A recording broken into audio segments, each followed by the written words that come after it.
एक वक्त की बात है, एक बहुत बड़ा कामयाब आदमी जो बहुत बड़ा बिजनेसमैन था, वो एक पार्क में बहुत ही उदास बैठा हुआ था। इतना उदास जैसे उसका सब कुछ खत्म हो चुका हो। लेकिन सच्चाई ये थी कि शायद ही कोई दूसरा इंसान उस शहर में उसकी जितना कामयाब था।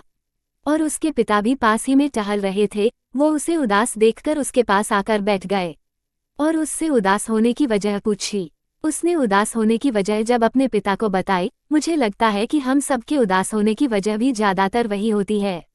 उसने कहा कि मैं जब स्कूल में था तब मुझे लगता था कि जब मैं फर्स्ट पोजीशन पर आऊंगा तो मुझे बहुत खुशी होगी। तो मैं फर्स्ट पोजीशन पर आया, लेकिन 2 दिन तक खुशी हुई, फिर सब नॉर्मल। फिर मुझे लगा कि अगर मैं स्कूल पास कर जाऊंगा तब लाइफ बहुत अच्छी हो जाएगी।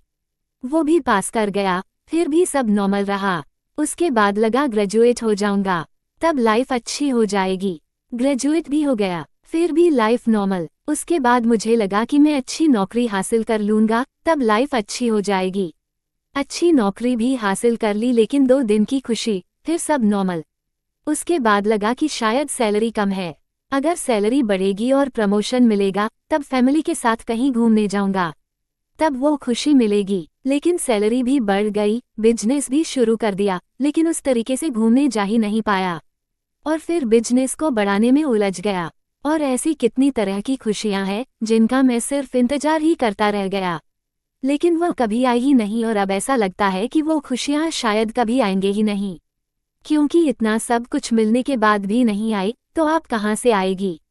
ये सब सुनने के बाद उसके पिता उसकी बात समझ गए और उसे उसी पार्क के पास एक बगीचे में ले गए, जहाँ पर बहुत सारे तरह तरह के फूलों की लंबी लाइन थी।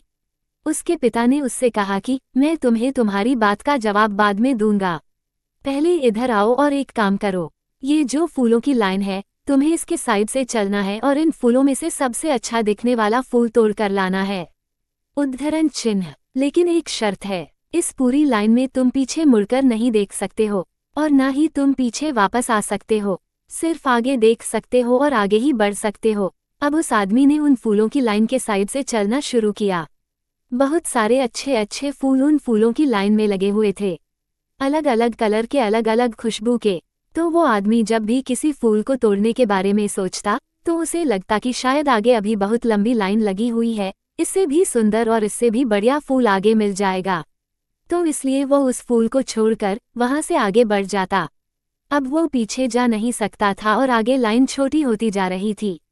तो ऐसा करते करते वो उस लाइन के आखिर में पहुंच गया, जहां पर थोड़े ही फूल थे और उनमें से भी ज्यादातर मुरझाए हुए थे। अब उसके पास कोई ऑप्शन नहीं था उन्हीं मुरझाए हुए फूलों में से एक फूल तोड़ने के अलावा।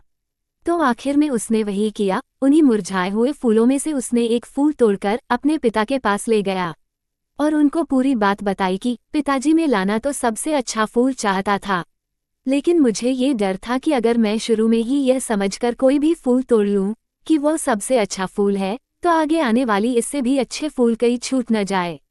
उद्धरण चिन्ह। उसे चक्कर में मैं आगे बढ़ता चला गया और आखिर में मेरी हिस्से में यही फूल आया। सारी बात सुनने के बाद उसके पिता ने उसे समझाया और कहा, मान लो कि यह फूलों की लाइन तुम्हारी जिंदगी की तरह है और यह जो छोटे छोटे फूल है ये जिंदगी की खुशियां हैं, जिनको तुम सबसे अच्छे फूल की तलाश में नजरअंदाज करते चले गए। मेरे प्यारे दोस्तों, आपको ये कहानी कैसी लगी मुझे कमेंट में जरूर बताएं। धन्यवाद धन्यवाद धन्यवाद।